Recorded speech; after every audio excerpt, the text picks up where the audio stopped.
Good evening সকলকে সকলকে VSC Belur মঠে স্বাগত। আমি তোমাদের রজত স্যার। আজকে তোমাদের সঙ্গে আলোচনা করব এসএসসি গ্রুপ সি এবং গ্রুপ ডির কারেন্ট অ্যাফেয়ার্সের প্র্যাকটিস সেট। এই কারেন্ট অ্যাফেয়ার্সের 15 নম্বর এই গ্রুপ সি গ্রুপ ডি পরীক্ষার জন্য এসে থাকে। আর এই 15 নম্বর কারেন্ট অ্যাফেয়ার্স আমাদের খুবই গুরুত্বপূর্ণ একটা বিষয়। আমরা প্রতি মঙ্গলবার আমরা কারেন্ট অ্যাফেয়ার্সের ডেসক্রিপটিভ পার্ট নিয়ে আলোচনা করি, সেখানে কারেন্ট অ্যাফেয়ার্সের ডিটেলস থাকে। আজকে প্রতি শুক্রবার, আগের শুক্রবার থেকে এই আলোচনা আমি শুরু করেছি, যেখানে কারেন্ট অ্যাফেয়ার্সের এমসিকিউ পার্ট নিয়ে আলোচনা করব। তার মানে একদিন তোমাদের থাকবে কারেন্ট অ্যাফেয়ার্সের ডেসক্রিপটিভ পার্ট প্রতি শুক্রবার, এই মোটামুটি 2:30-3টে থেকে এই ক্লাস শুরু হবে, এবং প্রতি মঙ্গলবার, এবং আজকে শুক্রবার আমরা কারেন্ট অ্যাফেয়ার্সের এমসিকিউ পার্ট নিয়ে আলোচনা করব।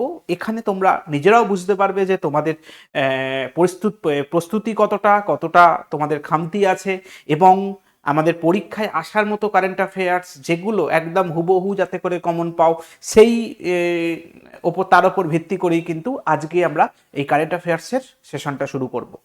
যদি ক্লাসটা ভালো লেগে থাকে অবশ্যই একটা লাইক দিয়ে রাখবে, বন্ধুদের সঙ্গে শেয়ার করবে, এবং আমাদের ভিএসসি চ্যানেলে যদি নতুন হয়ে থাকো তাহলে অবশ্যই আমাদের চ্যানেলটা সাবস্ক্রাইব করে রাখবে আমার পরবর্তী ভিডিওর নোটিফিকেশন পেতে বা পরবর্তী ভিডিওগুলোকে দেখার জন্য। যদি কোনো সমস্যা থাকে অবশ্যই কমেন্টে জানাবে, এবং যদি কোনো জিজ্ঞাসা থাকে, কোনো কোয়ারিজ থাকে, তাহলে অবশ্যই কমেন্টে জানাবে। আমি যত শীঘ্র সম্ভব উত্তর দেওয়ার চেষ্টা করব। আর লাইভ ক্লাসে অবশ্যই তোমরা কমেন্ট করে উত্তরগুলো দেওয়ার চেষ্টা করবে, এবং দেখবে তোমাদের প্রস্তুতিটা ঠিক কোন জায়গায় এসে দাঁড়িয়ে আছে। আচ্ছা, মোট 50টা কোশ্চেন নিয়ে আলোচনা করব।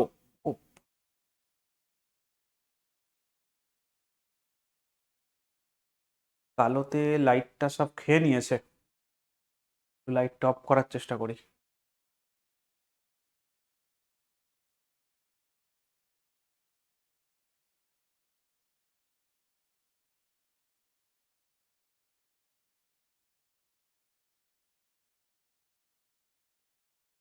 আচ্ছা, মোটামুটি ক্লিয়ার। আচ্ছা, প্রথম কোশ্চেন, 26শে জুন 2025 সালে সাংঘাই কোঅপারেটিভ অর্গানাইজেশন এর প্রতিরক্ষা মন্ত্রীদের বৈঠক কোথায় অনুষ্ঠিত হয়েছিল? সাংঘাই কোঅপারেটিভ অর্গানাইজেশন চীনের একটা অর্গানাইজেশন, সকলেই মনে করবে এটা বেজিংয়ে অনুষ্ঠিত হবে, কিন্তু বেজিং এর উত্তর নয়। এর উত্তর হচ্ছে এই কিংডাউন।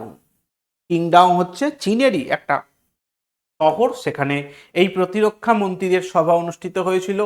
এখানে এই দেশগুলো ভারত, চীন, রাশিয়া, পাকিস্তান, ইরান, বেলারুশ, মধ্য এশিয়ার দেশগুলি সহ মোট 10টি পূর্ণ এসসিও সদস্যের যারা প্রতিরক্ষা মন্ত্রী, তারা এই মিটিংয়ে অংশগ্রহণ করেছিল। পরের কোশ্চেন, ভারতের নতুন পারমাণবিক শক্তি মিশনের অধীনে কোন ভারতীয় রাজ্য তার প্রথম পারমাণবিক বিদ্যুৎ কেন্দ্রের অনুমোদন পেয়েছে? তার মানে প্রথম পারমাণবিক বিদ্যুৎ কেন্দ্রের অনুমোদন পেয়েছে কোন রাজ্য? এটা হচ্ছে আমাদের বিহার রাজ্য প্রথম আমাদের যে ভারতবর্ষের যে পারমাণবিক শক্তি মিশন, সেই মিশনের অধীনে পারমাণবিক বিদ্যুতের লাইসেন্স পেয়েছে। দেখো, কেন্দ্রীয় সরকার ঘোষণা করেছে যে 20,000 কোটি টাকার পারমাণবিক শক্তি মিশনের অধীনে বিহারে ভারতের প্রথম 6টি ভারতীয় রাজ্যের মধ্যে একটি যারা পারমাণবিক বিদ্যুৎ কেন্দ্র তৈরি করতে পারবে। তার মানে বিহারে আমাদের পারমাণবিক কেন্দ্র তৈরি হবে জাতীয় পারমাণবিক মিশনের অধীনে। পরের কোশ্চেন, নির্বাচনী প্রক্রিয়াকে আরো নিরাপদ এবং অন্তর্ভুক্তিমূলক প্রযুক্তিগতভাবে উন্নত করার লক্ষ্যে কোন রাজ্য ভারতের প্রথম শহর অঞ্চলীয় স্থানীয় সংস্থা নির্বাচনের জন্য অ্যান্ড্রয়েড ভিত্তিক ই ভোটিং সিস্টেম গ্রহণ করেছে? তার মানে ভারতে প্রথম কোন রাজ্য ই ভোটিং সিস্টেম সূচনা করেছে? সেটা হচ্ছে আমাদের বিহার। আচ্ছা, এরপরে দেখো, বিহার সম্বন্ধে আমরা কোশ্চেনটা একটু দেখে নেব, যে বিহারের যে মিউনিসিপাল ইলেকশন, সেই ইলেকশনে প্রথম মোবাইলকে কেন্দ্র করে আমাদের ভোটিং সিস্টেম শুরু হচ্ছে। এই নির্বাচনে ই ভোটিং চালু করা হয়েছে, যার মধ্যে নাগরিকরা সিড্যাক এবং বিহার রাজ্য নির্বাচন কমিশনের দ্বারা তৈরি একটা অ্যান্ড্রয়েড ভিত্তিক মোবাইল অ্যাপের মাধ্যমে আমাদের নাগরিকরা ভোট দিতে পারবে। আর এই মোবাইল ভিত্তিক ভোট দিতে গেলে আমাদেরকে কিন্তু বুথে যাওয়ারও প্রয়োজন হবে না, আমরা সরাসরি অনেক দূর থেকেও কিন্তু মোবাইল অ্যান্ড্রয়েড অ্যাপের মাধ্যমে আমরা ভোট দিতে পারবো। পরের কোশ্চেন, জাতীয় পরিসংখ্যান দিবস 2025 কোন তারিখে পালিত হয়? জাতীয় পরিসংখ্যান দিবস 2025 এটা পালিত হয় 29শে জুন। এই 29শে জুন আমাদের জাতীয় পরিসংখ্যান দিবস কেন পালন করা হয় না, আমাদের প্রশান্ত চন্দ্র মহলানবিশের প্রতি শ্রদ্ধাঞ্জলি জানানোর জন্য এই পরিসংখ্যান দিবস পালন করা হয়ে থাকে। পরের কোশ্চেন, সম্প্রতি আমেরিকা ইরানের পারমাণবিক স্থাপনা ধ্বংস করার জন্য কোন অভিযান শুরু করছে? আচ্ছা, কিছুদিন আগেই তোমরা শুনেছো আমাদের ইরানের সঙ্গে আমাদের ইসরায়েলের যুদ্ধ লেগেছে এবং সেই যুদ্ধে আমেরিকা অংশগ্রহণ করেছে এবং আমেরিকার তরফ থেকে ইরানের পারমাণবিক বিদ্যুৎ কেন্দ্রগুলোকে ধ্বংস করার জন্য একটা অপারেশনকে লঞ্চ করা হয়েছিল, যার নাম অপারেশন মিডনাইট হামার। মানে এখানে যুদ্ধবিমান থেকে হামারের মতো বোমাকে ফেলা হয়েছিল যাতে করে ইরানের মাটির তলায় যে পারমাণবিক কেন্দ্র আছে সেইগুলোকে ধ্বংস করতে পারে। আচ্ছা, দেখো অপারেশন মিডনাইট হামার, প্রেসিডেন্ট ডোনাল্ড ট্রাম্প কি বলেছে যে আমেরিকা ইরানের 3টি পারমাণবিক স্থাপনা কেন্দ্র ধ্বংস করতে সফল হয়েছে। এই তিনটি পারমাণবিক স্থাপনা কেন্দ্র কোনটা? এই ফোডো, নাতানজ এবং ইস্পাহান, এই 3টে জায়গায় যে পারমাণবিক কেন্দ্র আছে ইরানের, গুপ্ত পারমাণবিক কেন্দ্র মাটির অনেক নিচে, সেইগুলোকে ধ্বংস করতে সফল হয়েছে মার্কিন সেনা। এরপরের কোশ্চেন, 2023-24 সালের পিজিআই 2.0 রিপোর্টে কোন রাজ্য বা কেন্দ্রশাসিত অঞ্চল সর্বোচ্চ স্কোর করেছে? এটার উত্তর আমাদের চণ্ডীগড়। দেখো, আচ্ছা, পিজিআই পারফরমেন্স গ্রেডিং ইন্ডেক্স, পারফরমেন্সের উপর ভিত্তি করে, কিসের পারফরমেন্স? স্কুল শিক্ষা মূল্যায়নের পারফরমেন্সের উপর ভিত্তি করে এই পিজিআই ইন্ডেক্স পাবলিশড হয়। সেখানে ভারতের মধ্যে সেরা রাজ্য হয়েছে চণ্ডীগড়। এবার সব থেকে খারাপ স্থানে আছে মেঘালয়। মেঘালয় সব থেকে সর্বনিম্ন স্থানে অবস্থান করছে। পরের কোশ্চেন, কোন payment bank 2024-25 digital payment awards জিতেছে? ডিজিটাল পেমেন্ট অ্যাওয়ার্ড, ডিজিটাল পেমেন্টে বিপ্লব আনার জন্য কোন পেমেন্ট ব্যাংক ডিজিটাল অ্যাওয়ার্ড জিতেছে? এটা জিতেছে ইন্ডিয়ান পোস্ট পেমেন্ট ব্যাংক। দেখো, দেশ জুড়ে ডিজিটাল পেমেন্ট এবং আর্থিক অন্তর্ভুক্তি সম্প্রসারণের অসামান্য অবদানের জন্য ইন্ডিয়ান পোস্ট পেমেন্ট ব্যাংক 2024-25 সালের ডিজিটাল পেমেন্ট অ্যাওয়ার্ড জিতেছে। আমাদের ভারত সরকারের অর্থ মন্ত্রণালয়ের আর্থিক পরিষেবা বিভাগ এই পুরস্কারটি প্রদান করে থাকে। ডিজিটাল পেমেন্ট ব্যাংক, এটার নিউ দিল্লিতে সদর দপ্তর। প্রধানমন্ত্রী নরেন্দ্র মোদী 1 সেপ্টেম্বর 2018 সালে আনুষ্ঠানিকভাবে এই ডিজিটাল পেমেন্ট ব্যাংকে প্রতিষ্ঠা করে। আমাদের ইন্ডিয়ান পোস্ট অফিসের যে আধুনিক সংস্করণ হচ্ছে এই আমাদের ইন্ডিয়ান পোস্ট পেমেন্ট ব্যাংক। পরের কোশ্চেন, ভারতের কোন কোয়ান্টাম কম্পিউটিং ভ্যালি 2026 সালের জানুয়ারির মধ্যে কোন শহরে চালু হবে? তার মানে আমাদের কোয়ান্টাম কম্পিউটিং ভ্যালি, এটা কোথায় চালু হবে? এটা চালু হবে আমাদের অমরাবতী। অমরাবতী হবে প্রথম কম্পিউটার গ্রাম বা কম্পিউটার শহর। পরের কোশ্চেন, 2026 সালের কিউএস ওয়ার্ল্ড ইউনিভার্সিটি র্যাঙ্কিং এ কোন বিশ্ববিদ্যালয় সবার শীর্ষে ছিল? এই ইউনিভার্সিটি র্যাঙ্কিং এ সব থেকে শীর্ষস্থানীয় বিশ্ববিদ্যালয় হচ্ছে ম্যাসাচুসেট ইউনিভার্সিটি অফ টেকনোলজি। এটা হচ্ছে সব থেকে শীর্ষস্থানে অবস্থান করছে। ভারতের মধ্যে শীর্ষস্থানে অবস্থান করছে দিল্লি আইআইটি। বিশ্বব্যাপী দিল্লি আইআইটি র্যাঙ্ক কত? 123তম র্যাঙ্কে আছে আমাদের দিল্লি আইআইটি। টানা 14 বছর ধরে এই যে মার্কিন যুক্তরাষ্ট্রের এই ম্যাসাচুসেট ইউনিভার্সিটি, এটা কিন্তু শীর্ষস্থান ধরে রেখেছে। এটাও কিন্তু একটা খুব গুরুত্বপূর্ণ জিনিস। ওস্তাদ গোলাম নবী শাহ কোন লোকসঙ্গীতের সাথে যুক্ত ছিলেন যিনি সম্প্রতি মারা গেছেন? ওস্তাদ গোলাম নবী শাহ ইনি হচ্ছেন কাশ্মীরি লোকসঙ্গীতের সঙ্গে যুক্ত ছিলেন।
একটু বিলম্বের জন্য দুঃখিত। আচ্ছা, তার মানে আমরা কাশ্মীরি লোকসঙ্গীত এর উত্তর, কাশ্মীরি সংস্কৃতি এবং সঙ্গীত জগতের অন্যান্য শ্রদ্ধেয় ব্যক্তিত্ব ওস্তাদ গোলাম নবী শাহ 2025 সালের 11ই জুন প্রয়াত হয়েছেন। তিনি জাতীয় ও আন্তর্জাতিক উভয় স্তরেই কাশ্মীরি লোকসঙ্গীতের প্রচার এবং সংরক্ষণে গুরুত্বপূর্ণ ভূমিকা পালন করেছেন। তার মৃত্যুকে জম্মু কাশ্মীর শিল্প সম্প্রদায়ের জন্য এক অপূর্ণ ক্ষতি হিসাবে বর্ণনা করা হয়েছে। তাকে কাশ্মীরি সঙ্গীতের বুলবুল নামে অভিহিত করে তার যারা সহকর্মী তাদেরকে। তার মানে এর আর একটা কাশ্মীরি সঙ্গীতের বুলবুল। আচ্ছা, এর পরের কোশ্চেনে চলে যাব। দেখো, গুগল ভারতের কোন রাজ্যে তাদের প্রথম নিরাপত্তা প্রকৌশল কেন্দ্র স্থাপন করেছে? নিরাপত্তা প্রকৌশল কেন্দ্র বিশ্বব্যাপী মাত্র 4টে এরকম নিরাপত্তা প্রকৌশল কেন্দ্র আছে ভারতবর্ষে। তার মধ্যে স্থাপিত হয়েছে কোন রাজ্যে? হায়দ্রাবাদ রাজ্য।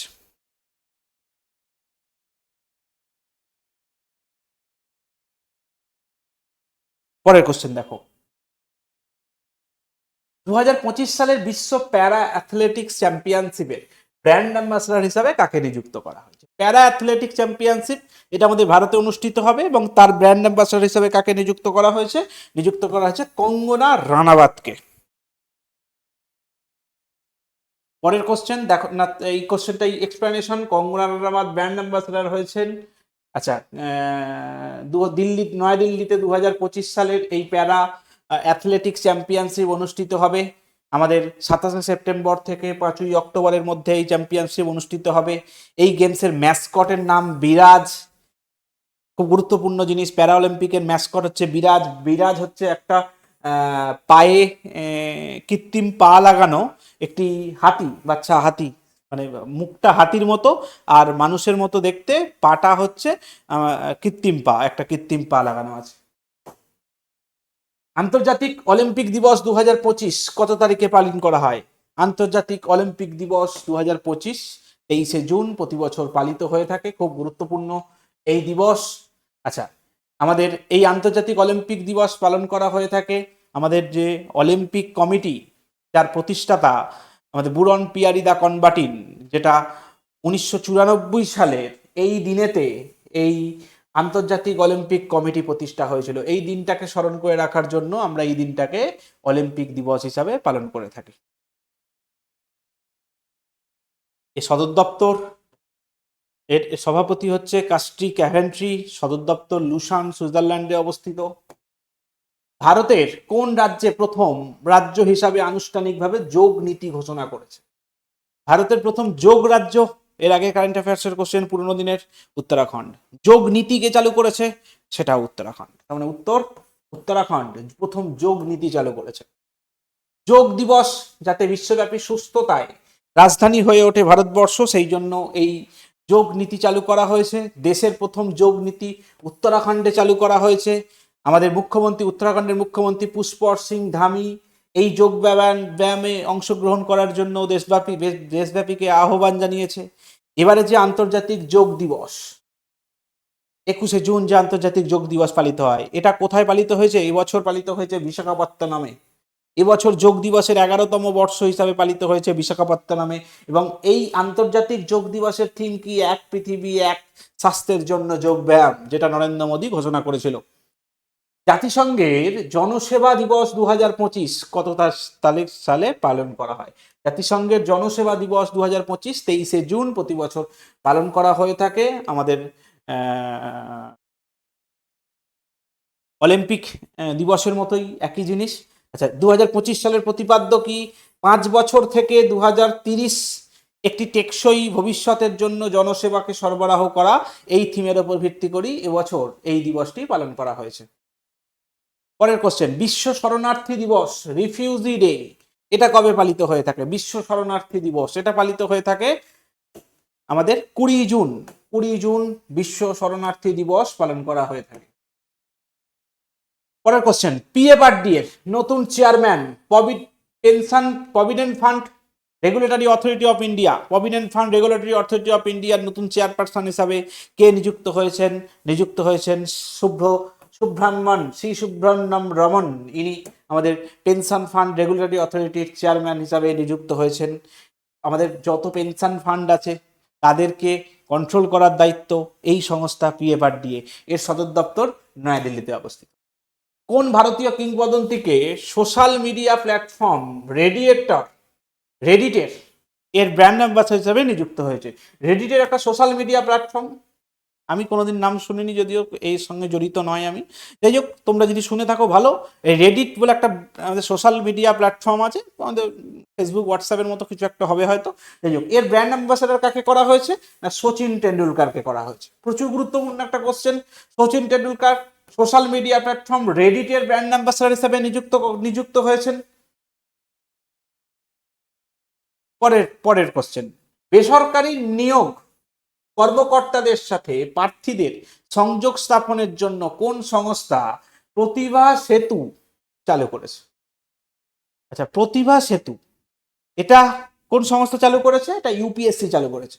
ইউপিএসসিতে যারা শেষ মেরিট লিস্টে যারা বাদ চলে যাচ্ছে, তারা যাতে করে বেসরকারি সংস্থার নজরে আসে, তাদের ডেটাটা বেসরকারি সংস্থাকে দেওয়া হবে, যাতে করে বেসরকারি সংস্থারা এই রকম টপার লেভেলের স্টুডেন্টদেরকে যাতে করে তারা হায়ার করতে পারে। সেই জন্যই এই প্রতিভা সেতু প্রকল্পটা লঞ্চ করেছে আমাদের ইউপিএসসি। তবে অবশ্যই যে প্রতিযোগী তার পারমিশন নিয়েই এটা করা হবে, এমন নয় যে প্রতিযোগী তার পারমিশন ছাড়াই তার ডেটা শেয়ার করে দেওয়া হবে।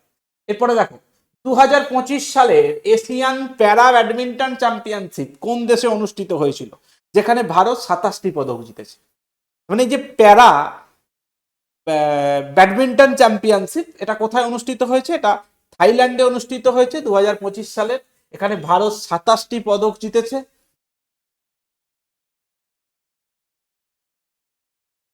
সাতাশটি পদকের মধ্যে 4টি সোনা জিতেছে, এটাও কিন্তু গুরুত্বপূর্ণ। পরের কোশ্চেন, কোচিং সেন্টারের ওপর শিক্ষার্থীদের নির্ভরতা কমাতে কোন প্যানেল নিযুক্ত করা হয়েছে, যার প্রধান কে? তার মানে আমাদের স্কুলে যারা পড়ে তারা স্কুল টিচারদের থেকে কোচিং সেন্টারে ওপর বেশি নির্ভরশীল, কারণ স্কুলে সেই মানের শিক্ষা দেওয়া হয় না। তাই স্কুলের পড়লেও তারা সেই সাবজেক্ট আবার কোচিং সেন্টারে পড়তে যায়, কারণ স্কুলের টিচার বা স্কুল সেই গাইড করে না। সেই জন্য যাতে করে স্কুল শিক্ষার মান যাতে করে উন্নত করা যায়, যাতে করে ছাত্রছাত্রীদের কোচিংয়ের ওপর নির্ভরশীল যাতে করে না হতে হয়, সেই জন্য একটা নবনিযুক্ত একটা প্যানেল তৈরি করা হয়েছে, যার প্রধান হচ্ছে আমাদের এই বিনীত যোশী হচ্ছে এই কমিটির প্রধান হিসাবে নিযুক্ত করা হয়েছে। বিনীত যোশী হচ্ছে কেন্দ্রীয় মাধ্যমিক শিক্ষা বোর্ডের চেয়ারপারসন পদে নিযুক্ত আছেন। স্কুলের কোয়ালিটি অধ্যায় যাতে করে আরো ভালো করা যায়, স্কুলের কোয়ালিটি বাড়ানো যায়, পড়াশোনা ভালো করা যায়, সেই জন্যই এই প্রকল্পটাকে লঞ্চ করা হয়েছে। 2025 সালের আন্ডার-23 এবং আন্ডার-17 এশিয়া রেসলিং চ্যাম্পিয়নশিপে ভারত কতগুলি পদক জিতেছে? এই প্রতিযোগিতায় ভারত পদক জিতেছে 35টি পদক জিতেছে। এই রেসলিং চ্যাম্পিয়নশিপে আমাদের ভারত টোটাল 35টা পদক জিতেছে। এটা কোথায়? ভিয়েতনামের ভুং বলে একটা জায়গায়, সেখানে অনুষ্ঠিত হয়েছে এই প্রতিযোগিতাটি। এটা একটা কুস্তির প্রতিযোগিতা, যেখানে ভারত 35টি পদক জিতেছে, তার মধ্যে 18টা সোনা।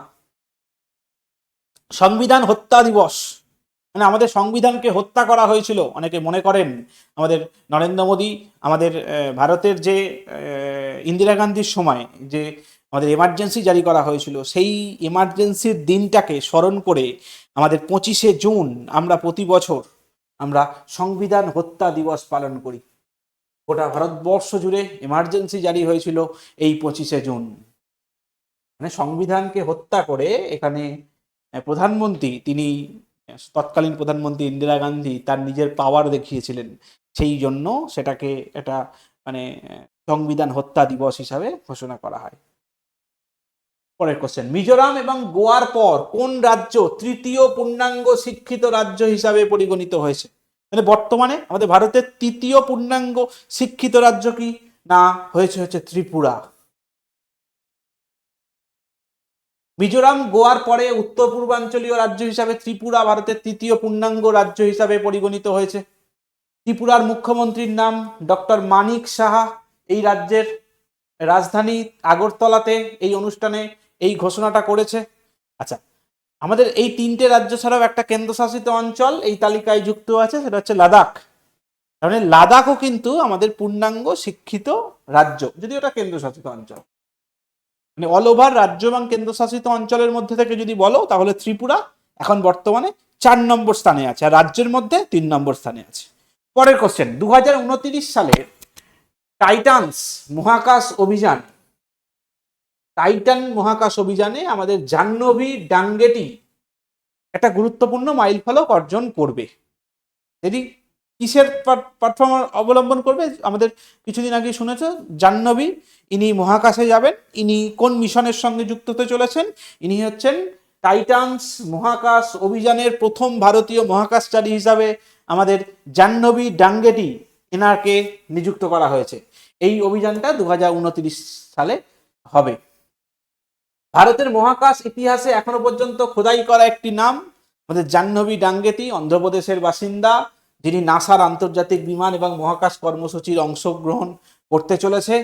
মার্কিন যুক্তরাষ্ট্র ভিত্তিক একটা বেসরকারি মহাকাশ সংস্থা Titan space industry, Titan space industry একটা বেসরকারি সংস্থা 2029 সালের মধ্যে মহাকাশ অভিযানের জন্য নির্বাচিত করেছে প্রথম ভারতীয় ব্যক্তি এই জাহ্নবীকে।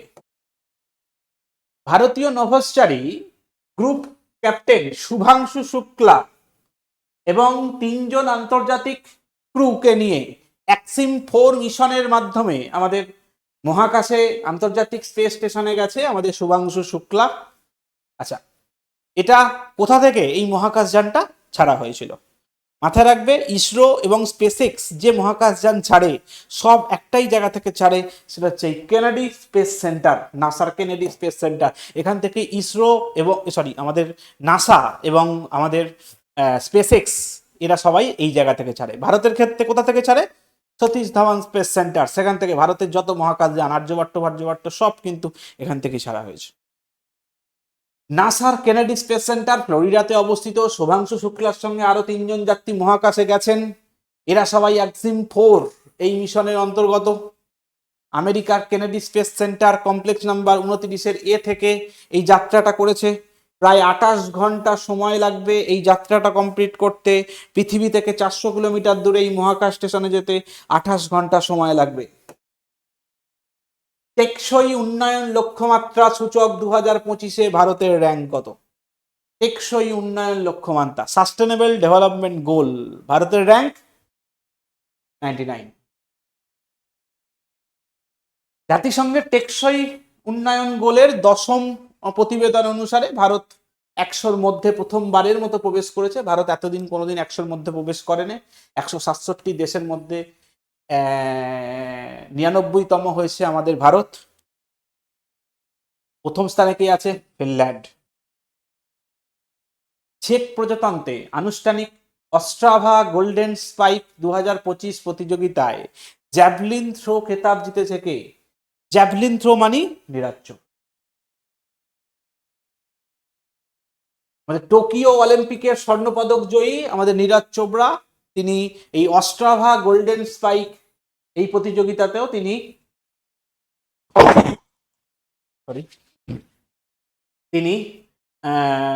জ্যাভলিনে স্বর্ণপদক জিতেছে। এছাড়াও 20 জুন 2025-এ তিনি প্যারিসের ডায়মন্ড লিগেও তিনি খেতাব জিতেছেন, ডায়মন্ড লিগ জিতেছেন, তারপরে আবার এই খেতাবটা জিতেছেন। পরের কোশ্চেন, আন্তর্জাতিক অলিম্পিক কমিটির প্রথম মহিলা সভাপতি ক্যাস্ট্রি ক্যাভেন্ট্রি কোন দেশের নাগরিক? আন্তর্জাতিক অলিম্পিক কমিটির প্রথম মহিলা সভাপতি ক্যাস্ট্রি ক্যাভেন্ট্রি, ইনি কোন দেশের নাগরিক? ইনি হচ্ছেন আফ্রিকান, প্রথম আফ্রিকান মহিলা হিসাবে আন্তর্জাতিক অলিম্পিক কমিটিতে নিযুক্ত হয়েছেন আফ্রিকান দেশ জিম্বাবুয়ের নাগরিক। তিনি আইওসিওর ইতিহাসে প্রথম মহিলা সভাপতি হয়েছেন, এর আগে কোনো ইন্টারন্যাশনাল অলিম্পিক কমিটিতে কোনো মহিলা সভাপতি ছিল না। আচ্ছা, তারপরে 41 বছর বয়সী জিম্বাবুয়ের এই খেলোয়াড় গ্রিসের টোস্টা নোভারোতে অনুষ্ঠিত এততম আইসিসি অধিবেশনে নির্বাচিত হয়েছিলেন। তিনি নবম আইওসির সভাপতি থমাস বাখের স্থলাভিষিক্ত হলেন। এবং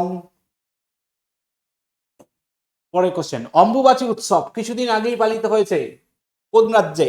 এটা আসামের কামাখ্যা মন্দিরে এই অম্বুবাচী উৎসব পালিত হয়ে থাকে।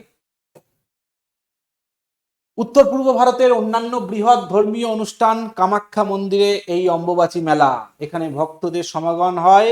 প্রতি জুন মাসে বর্ষাকালেতে গুয়াহাটির কামাখ্যা মন্দিরে এই উৎসবটি পালিত হয়। প্রচুর মানুষ যায়, প্রচুর ট্রেনে ভিড়, অনেকটা কুম্ভ মেলার মতোই তুমি ধরতে পারো।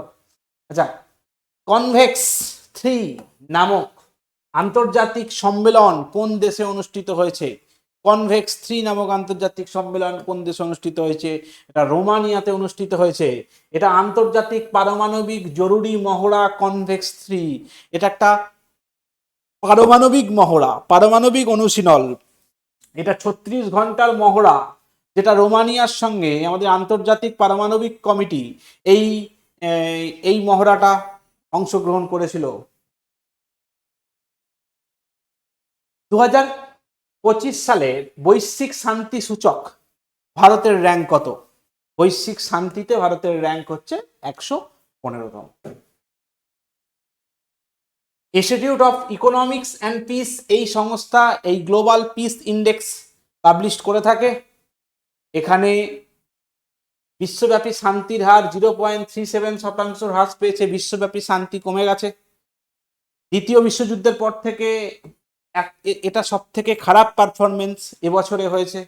গত বছরের তুলনায় যদিও ভারতের অবস্থান কিছুটা উন্নতি হয়েছে। ভারতের এখন বর্তমানে 2.229 এই পয়েন্ট নিয়ে ভারত এখন 115তম স্থানে অবস্থান করছে।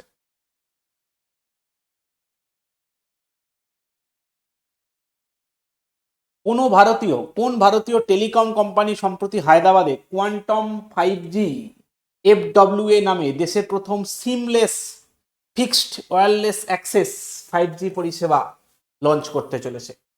এটা কে লঞ্চ করতে চলেছে? সিমলেস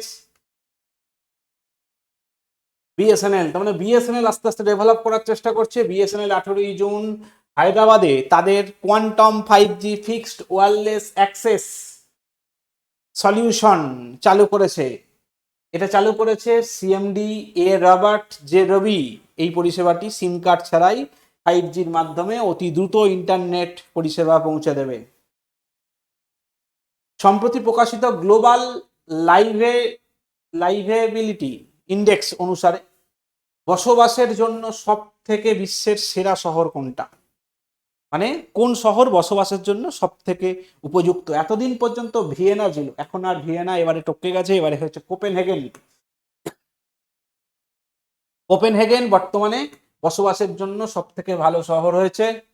ভিয়েনা 3 বছর ধরে শীর্ষস্থান দখল করেছিল, এবছর তাকে সরিয়ে দেওয়া হয়েছে। খেলো ইন্ডিয়া ইউনিভার্সিটি গেমস 2025, খেলো ইন্ডিয়া ইউনিভার্সিটি গেমস 2025-এর পঞ্চম সংস্করণ কোন রাজ্যে অনুষ্ঠিত হচ্ছে? খেলো ইন্ডিয়া ইউনিভার্সিটি গেমসের পঞ্চম সংস্করণ এটা অনুষ্ঠিত হচ্ছে রাজস্থানে।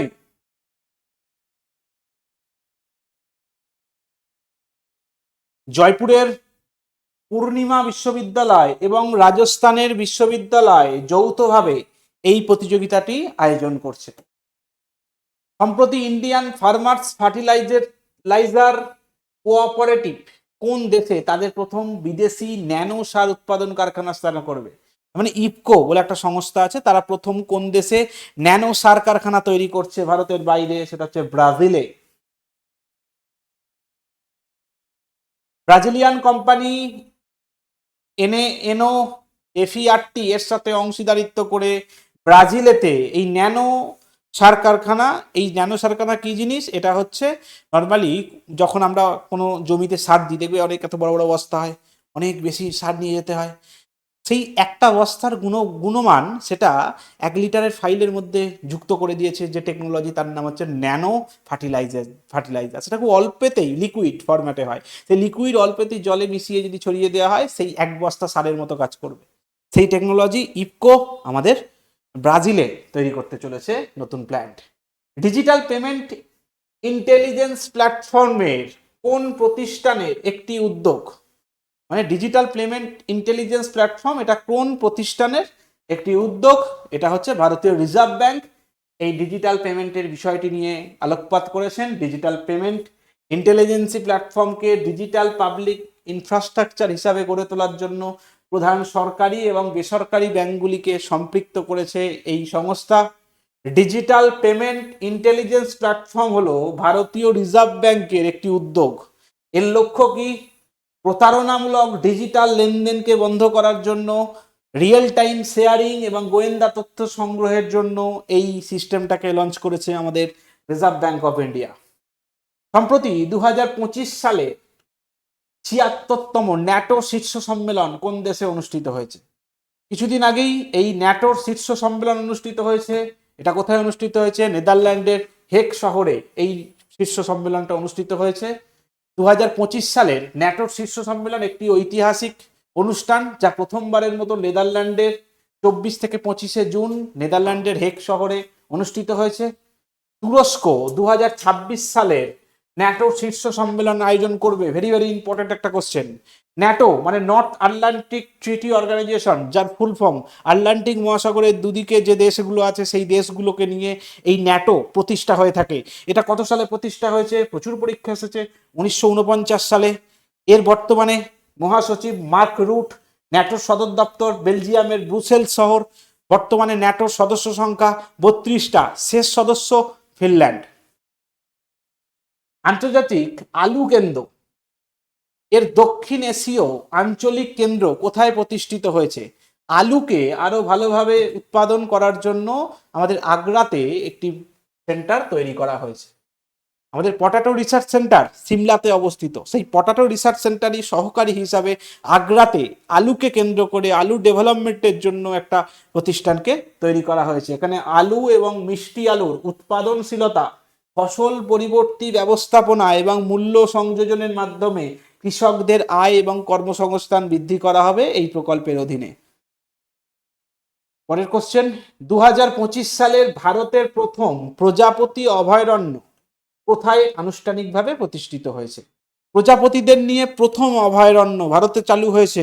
এটা চালু হয়েছে আমাদের কেরালাতে। অভয়ারণ্যটার নাম আমরা জেনে নেব। এটার নাম হচ্ছে আরালাম ওয়াইল্ড লাইফ স্যাংচুয়ারি। বর্তমানে নাম হচ্ছে আরালাম আমাদের প্রজাপতি আমাদের বন্যপ্রাণী অভয়ারণ্য, যেটা আরালাম বলে একটা জায়গা আছে, সেটা কান্নুর জেলায়, কেরালার কান্নুর জেলায় আরালাম বলে জায়গায় সেখানে তৈরি হয়েছে। সপ্তম হেলিকপ্টার এবং ছোট বিমান শীর্ষ সম্মেলন কোথায় অনুষ্ঠিত হয়েছে? এটা অনুষ্ঠিত হয়েছে আমাদের পুনে, মহারাষ্ট্রের পুনে। হেলিকপ্টার এবং ছোট বিমানদের শীর্ষ সম্মেলন অনুষ্ঠিত হয়েছে। পরের কোশ্চেন, রিলায়েন্স ইনফ্রা এবং ড্যাসাল্ট এভিয়েশন কোন রাজ্যে ফালকান 200 এই জেট বিমান তৈরি করবে? আমাদের ফালকান এটা একটা ফ্রান্সের সংস্থা। এই সংস্থা প্রথমবারের মতো তারা তাদের দেশের বাইরে কোনো একটা জায়গায় তারা বিমান তৈরি করতে চলেছে। এটার জন্য সহযোগিতা করছে কে? আমাদের রিলায়েন্স কোম্পানি। এটা মহারাষ্ট্রেতে তারা এই প্ল্যানটা তৈরি করবে, এই ফালকান যুদ্ধ বিমান। ফ্রান্সের ডাসাল্ট এভিয়েশন কোম্পানি, তারা মহারাষ্ট্রের নাগপুরে ফ্যালকান 200 জেট বিমান তারা তৈরি করবে। ভারতের প্রথম হাইড্রোজেন ফুয়েল সেল বাস কোন শহরে চালু হয়েছে? কিছুদিন আগে খবরে তোমরা দেখেছো, হাইড্রোজেন ফুয়েল চালিত বাস এটা ভারতের প্রথম চালু হয়েছে আমাদের লে লাদাখে। এটা একটা ঐতিহাসিক পদক্ষেপ। এনটিপিসি লিমিটেড লাদাখের, তারা ভারতের প্রথম হাইড্রোজেন জ্বালানি সেল বাস চালু করেছে। 64 বছরের মধ্যে কোন দেশে সম্প্রতি তাদের প্রথম বেসামরিক প্রতিরক্ষা মন্ত্রী নিযুক্ত হয়েছে? তার মানে প্রতিরক্ষা মন্ত্রী প্রথম কোন দেশে 64 বছর পরে নিযুক্ত হয়েছে? সেটা হচ্ছে আমাদের দক্ষিণ কোরিয়াতে। দক্ষিণ কোরিয়াতে এতদিন পর্যন্ত কোনো বেসামরিক প্রতিরক্ষা মন্ত্রী ছিল না, এবারে নিযুক্ত হয়েছে। 1961 সাল থেকে দক্ষিণ আফ্রিকাতে কোনো প্রতিরক্ষা মন্ত্রী ছিল না, এবছর নিযুক্ত হয়েছে। আচ্ছা, কোন কাচেরলা জলাধার প্রকল্প নিয়ে আন্তঃরাজ্য জল বিরোধ কোন দুটি রাজ্যের সঙ্গে জড়িত? কিছুদিন আগে সম্প্রতি আমাদের দুটো রাজ্যের মধ্যে জল নিয়ে, জল বন্টন নিয়ে একটা বিরোধ তৈরি হয়েছে, যেটা এই বন কাচেরলা জলাধারকে কেন্দ্র করে। এটা কোন দুটো রাজ্যের মধ্যে অনুষ্ঠিত হয়েছে? এটা তেলেঙ্গানা এবং অন্ধ্রপ্রদেশের মধ্যে এই সমস্যাটা তৈরি হয়েছে। এই বারলাচেল্লা জলাধার প্রকল্প অন্ধ্রপ্রদেশ সরকারের একটি প্রস্তাবিত সেচ প্রকল্প, যা গোদাবরী নদীর উদ্বৃত্ত জল খরাপ্রবণ রায়লাসীমা অঞ্চলে সরিয়ে দেওয়ার জন্য এই প্রকল্পটা তৈরি করা হয়েছিল, কিন্তু এই প্রকল্পে আমাদের তেলেঙ্গানা বাধা দিয়েছে। ভারতের কোন এক্সপ্রেসওয়েতে প্রথমবারের মতো একটি আল পাওয়ার অ্যাডভান্স ট্রাফিক ম্যানেজমেন্ট সিস্টেম ব্যবহার করা হয়েছে? কোন এক্সপ্রেসওয়েতে এই অল পাওয়ার অ্যাডভান্স ট্রাফিক ম্যানেজমেন্ট সিস্টেম ব্যবহার করা হয়েছে? এটা হচ্ছে দ্বারকা এক্সপ্রেসওয়েতে এই সিস্টেমটা ব্যবহার করা হয়েছে। ভারতের প্রথম রাস্তা হয়ে উঠেছে এই দ্বারকার এক্সপ্রেসওয়ে, যেখানে কৃত্রিম বুদ্ধিমত্তা চালিত অ্যাডভান্স ট্রাফিক ম্যানেজমেন্ট সিস্টেম কাজ করবে। 2029 সালের বিশ্ব পুলিশ ও অগ্নি নির্বাপন গেমস কোন দেশে আয়োজিত হচ্ছে? মানে পুলিশ এবং অগ্নি নির্বাহ, মানে আগুন ধরে গেলে যে কিভাবে আগুন নেভানো যাবে সেই নিয়ে বিশ্বব্যাপী একটা প্রতিযোগিতা আয়োজিত হতে চলেছে। আর সেটা কোথায় হবে? সেটা আমাদের ভারতে অনুষ্ঠিত হবে। ভারতের গুজরাটে 2029 সালে এই অগ্নি নির্বাপন গেমস আয়োজন করবে আমাদের ভারত। এখানে বিশ্ব পুলিশ এবং অগ্নি নির্বাপন গেমসের আয়োজক দেশ হিসাবে ভারত মনোনীত হয়েছে এবং 2029 সালে তারা প্রথম এই প্রতিযোগিতাটি আয়োজন করবে।